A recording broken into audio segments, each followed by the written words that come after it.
Continuamos con el programa Una Mirada y en este momento vamos a la entrevista central y vamos a conversar con Stephanie Cruz Domínguez, quien es psicóloga clínica.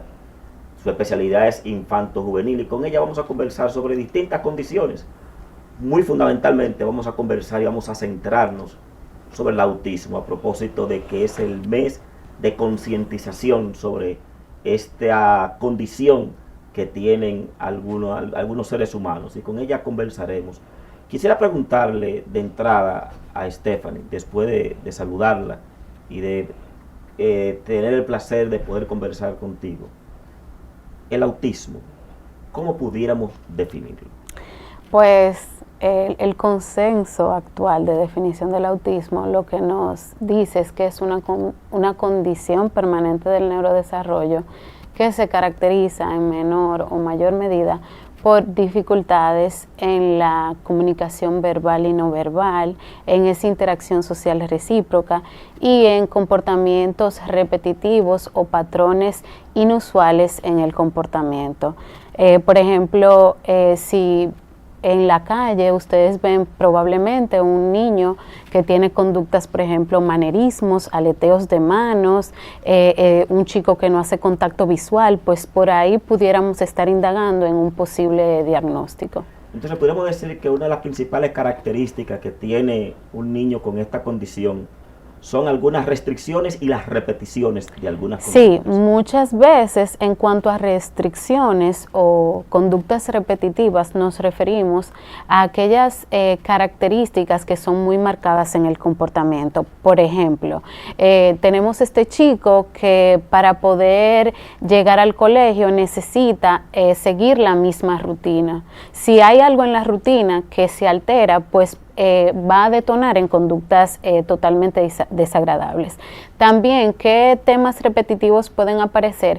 Estos movimientos de balanceos, estos chicos que se mueven constantemente, estos chicos que buscan en la medida de lo posible llenar algún nivel de gratificación, ya sea alineando objetos, que es esta conducta totalmente repetitiva y que permanece en todas las aristas. Por ejemplo, es un chico que fácilmente, si tiene carritos, se los va a alinear uno detrás de otro o en un sentido peculiar.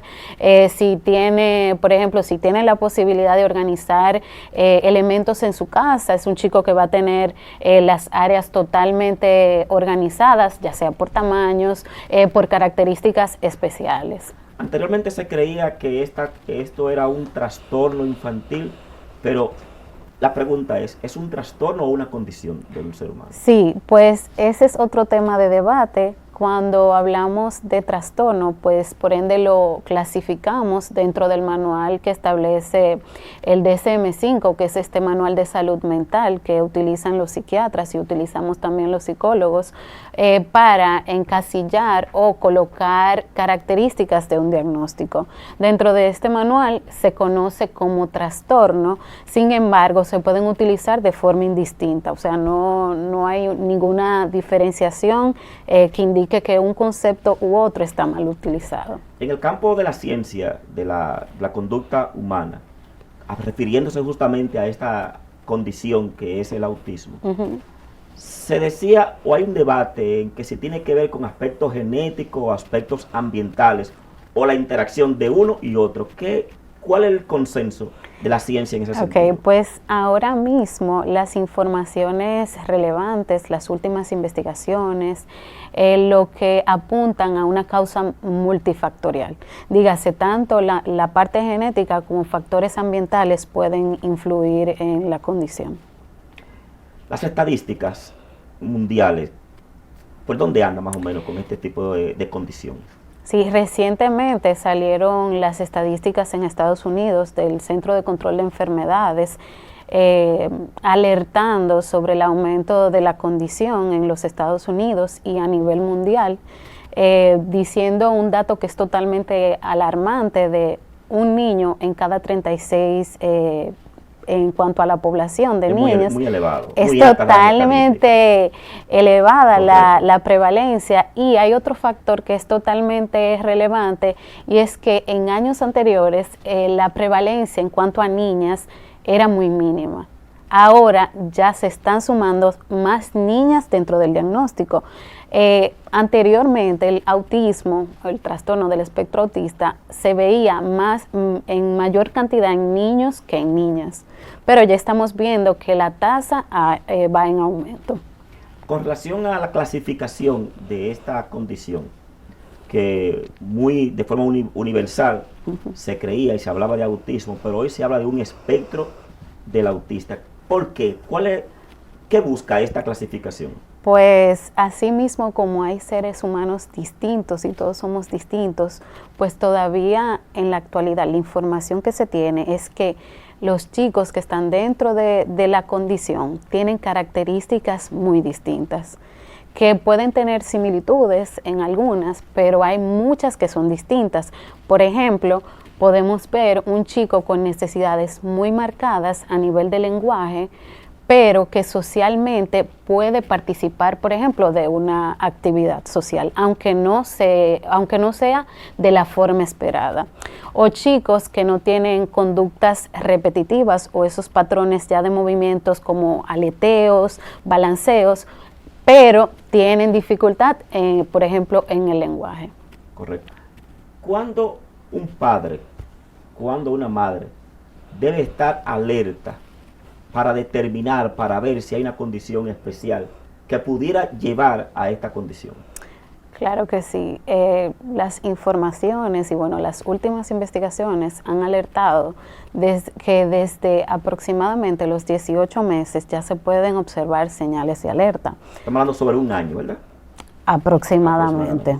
Incluso antes ya se pueden identificar alertas. Por ejemplo, si un niño a los 6 meses no es capaz de tener una sonrisa social, por lo menos hacer este intercambio de gestos, expresiones faciales con los cuidadores, ya esto te va alertando de que algo a nivel social especialmente hay cierta deficiencia.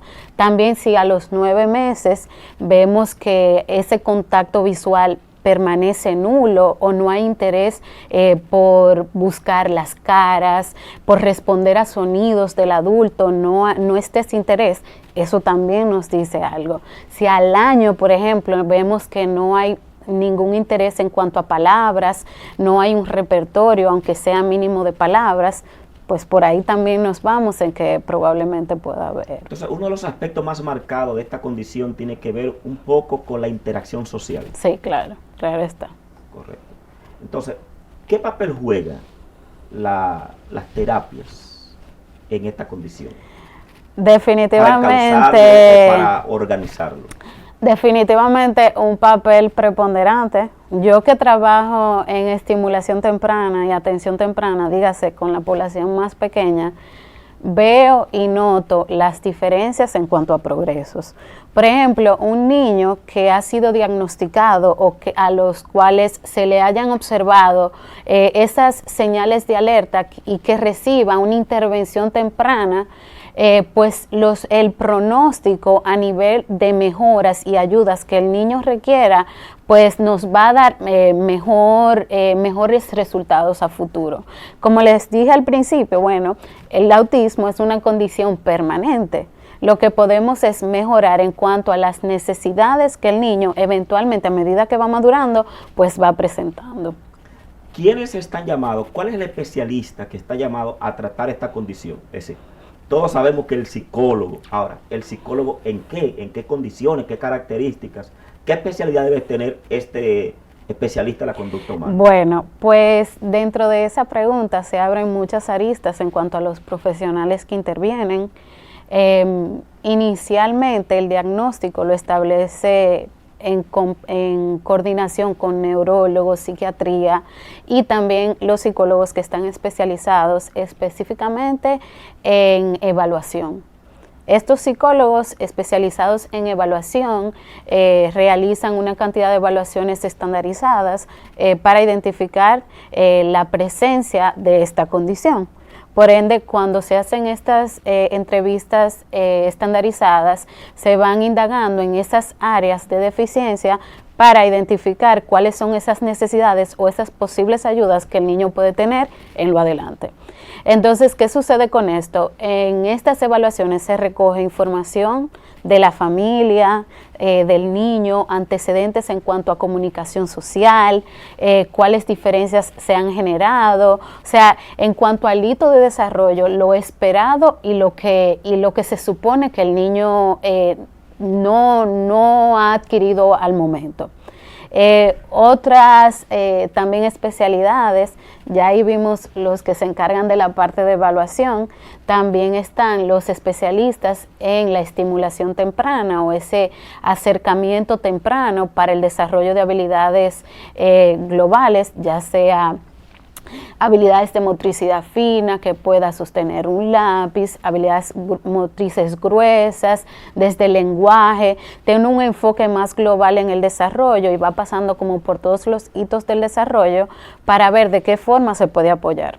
También tenemos la terapia del habla y lenguaje, que es esencial y es una de las más demandadas actualmente, que también identifica, como hay un factor a nivel de comunicación verbal y no verbal, pues identifican cuáles son esas necesidades para intervenir entonces pues apropiadamente.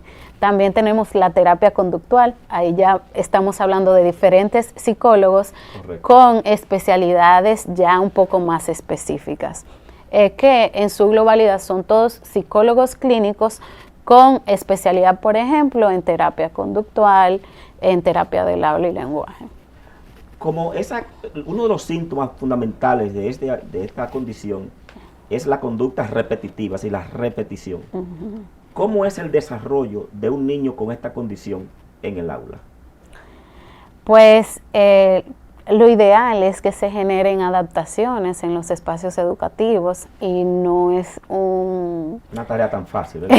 Es un reto que implica mucha modificación curricular, no solamente implica tener el deseo de que nuestros chicos puedan participar de forma oportuna en el aula, implica también apoyos extras, porque de momento tenemos chicos que por su propia condición y las necesidades también sensoriales necesitan pararse, necesitan de momento estar en movimiento y pues por ende ese tipo de conductas deben de ser manejadas de forma apropiada.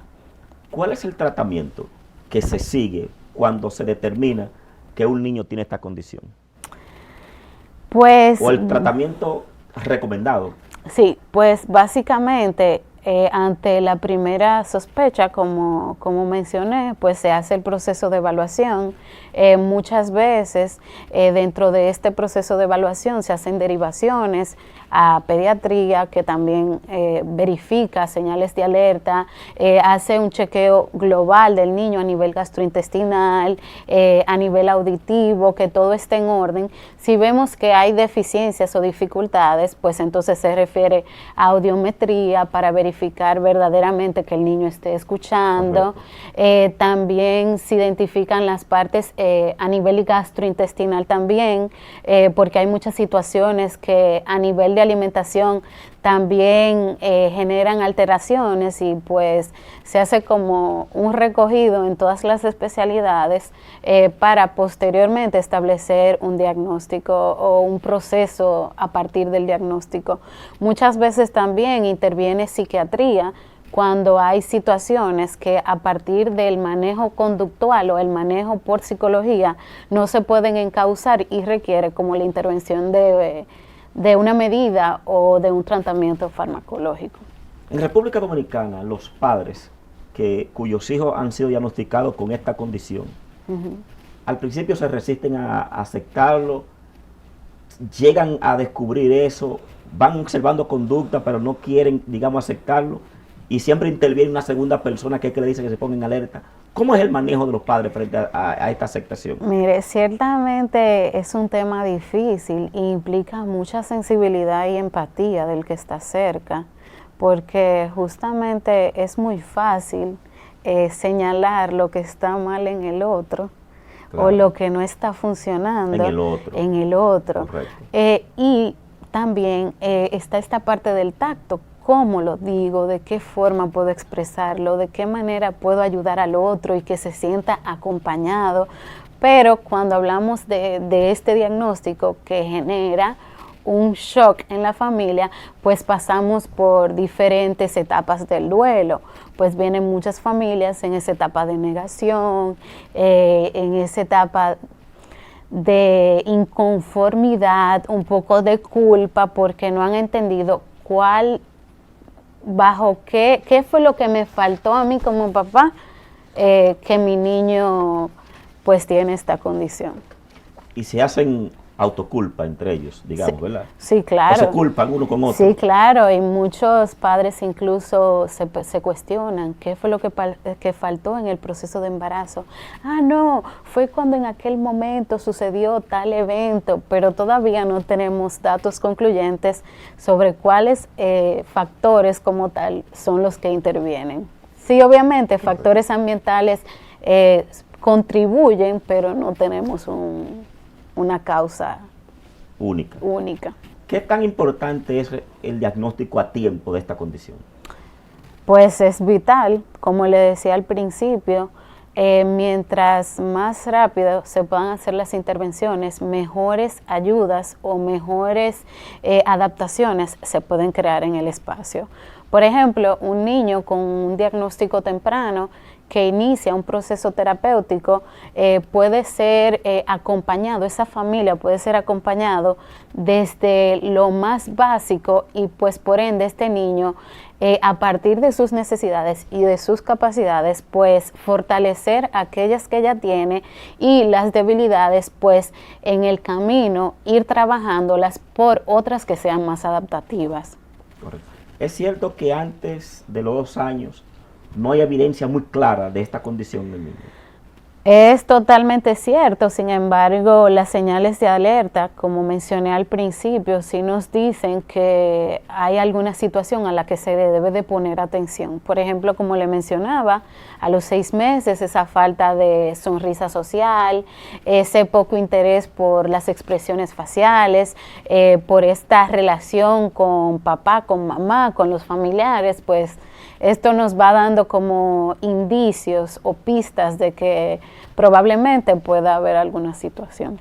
Digamos que todavía no hay un consenso entre los especialistas de la conducta en cuáles son las causas de esta condición. No, todavía. Todavía están debates de que si es sí. La mezcla ambiental, si la es mezcla genética, sí hay a nivel genético asociado, enfermedades asociadas o síndromes que también tienen sintomatología similar.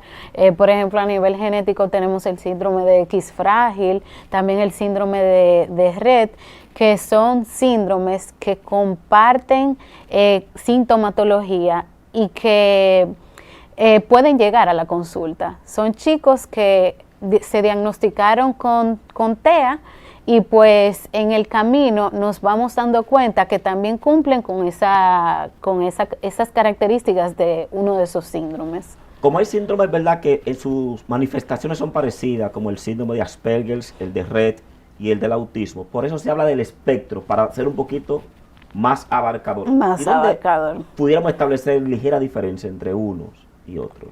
¿Existe la posibilidad de eso? Sí, claro, como mencioné, pues hay algunas personas que tienen marcadas deficiencias, por ejemplo, a nivel social, otras marcadas deficiencias a nivel de comunicación verbal y no verbal.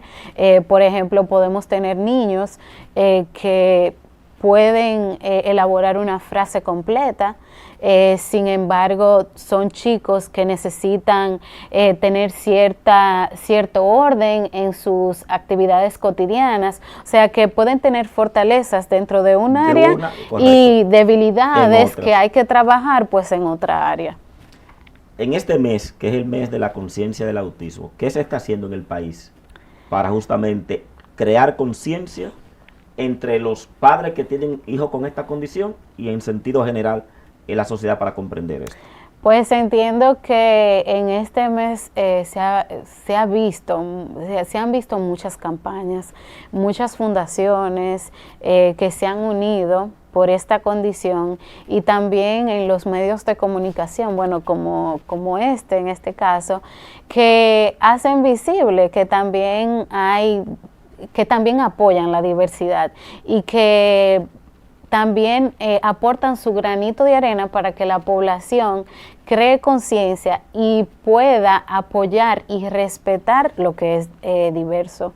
También he visto muchas caminatas a favor de la concientización sobre el autismo, también muchas iniciativas, por ejemplo en Seguro Humanos ya tienen también alternativas para poder acompañar a las familias, porque la realidad es que es costoso.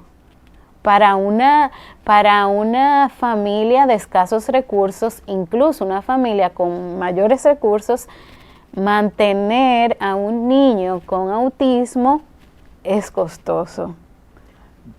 Costoso, digamos esto para ilustrar a los amigos que nos están viendo. ¿Costoso por qué? ¿Y en qué radica eso? Claro, radica especialmente en que la realidad nos envuelve, ¿verdad? Ante este diagnóstico, en esas constantes visitas al médico, pues terapia del habla, terapia de la conducta, que si sumamos los gastos que implican, pues en comparación con un niño que no requiera de estas necesidades permanentes, pues vamos en un aumento en cuanto a los costos. También a nivel de educación, no es un mito que los chicos que están dentro del espectro o que tienen alguna discapacidad o alguna necesidad especial van a necesitar apoyos extras. Entonces, la matriculación, la inscripción en escuela, de momento una maestra que acompaña al niño es un gasto que se suma a todos los gastos ya propios, las hospitalizaciones por diversas situaciones, o sea que... Yo conozco una amiga que tiene un hijo con esa condición y me dice, Andrés, no es fácil, tengo que ir a terapia 2 veces a la semana, 2 horas, ¿sí? Permanentemente 2 veces a la semana. Lo que indica que es un rico. ¿Está preparada la sociedad dominicana para apoyar y tener conciencia sobre esta condición? Pienso que estamos todavía en pañales, sin embargo, estoy muy feliz porque he visto buenas iniciativas. Con un gobierno, o bueno, desde años anteriores, gobiernos que se han interesado por crear conciencia, por hacer visible a nivel global la discapacidad y en este caso el autismo como tal. Entiendo que vamos bien, vamos en pasos pequeños pero positivos a favor de la condición. Correcto. Está claro de que es permanente, que eso no se cura. Estamos hablando del niño que se detecta. Luego como adulto, ¿cómo es el desarrollo, cómo es el desenvolvimiento de un adulto ya con esta condición? Pues podemos ver este adulto, este joven que no se interesa, por ejemplo, por tener amigos, que prefiere estar solo, que tiene algunos rituales muy inusuales o específicos. Sin embargo, en la actualidad podemos ver personas que nos dan cierto indicio de que probablemente tengan la condición, pero como es una condición que prácticamente es nueva, que los estudios son recientes, correcto, pues no hay tantas personas adultas con un diagnóstico propiamente hecho. Sin embargo, sí podemos decir, wow, mira, esa persona no hace contacto visual, o esa persona se abstiene al contacto social, o mira, esa persona no puede continuar una conversación de forma oportuna, y pues eso te va dando como indicadores, no totalmente concluyentes, pero te van dando como un indicio de que algo pudiera estar afectado. Entre eso nuevo que existe esta condición en República Dominicana, pero en el campo laboral, ¿tienen capacidad para desenvolverse bien en el campo laboral personas, diga adultas con esta condición, o las investigaciones que se han hecho en todo el mundo. Sí, a nivel mundial vemos personas súper reconocidas con esta condición. Hasta y que que se dice, ¿verdad? Sí. Que Albert Einstein, pues Elon Musk, si mal no recuerdo, no estoy mal dentro de mis conocimientos, Sí. Hay varias personalidades que ciertamente están dentro del espectro, pero que a nivel funcional les permite poder realizar un oficio. Por ejemplo, ahora sí recuerdo a Messi, que también es otro de los grandes futbolistas que están dentro del espectro, que en su ejercicio profesional pues tiene un desempeño extraordinario. Extraordinario, correcto. Correcto. Finalmente, en este mes de conciencia del autismo, ¿cuál sería el mensaje que tú le darías a los que nos están viendo en esta interesantísima entrevista? Pues más que todo, respetemos lo que es distinto, respetemos la diversidad, seamos empáticos, no únicamente con el que sabemos que lo necesita, sino más bien con toda la población que aunque visualmente no te indique que tiene una necesidad, pues vive sus luchas. Y en el caso especial de los chicos con autismo, a nivel de concienciación, respetar también los momentos, muchas veces las prisas, vemos eventos, por ejemplo, en los supermercados, no sé si le ha pasado, chicos que no se quieren ir del supermercado, chicos que constantemente quieren agarrar o tienen un comportamiento inusual, y nosotros como seres humanos acelerados pues presionamos y no apoyamos cuando vemos algo inusual. Vamos a respetar la diversidad, tratemos también con amor, seamos empáticos a una persona con un hijo con discapacidad, en este caso con autismo. Son personas también humanas que sienten dolor, que se enferman, que necesitan, que se enojan, que necesitan ese apoyo, y qué mejor que sea desde la humildad, desde la amabilidad, desde el respeto, desde ese apoyo más genuino. Indudablemente que esta entrevista con Stephanie Cruz Domínguez, psicóloga clínica, su especialidad infanto-juvenil, ha sido muy ilustrativa, muy educativa. Gracias por acompañarnos, y a ustedes sigan con nosotros. Nos vemos la próxima semana con este capítulo, un capítulo más de Una Mirada.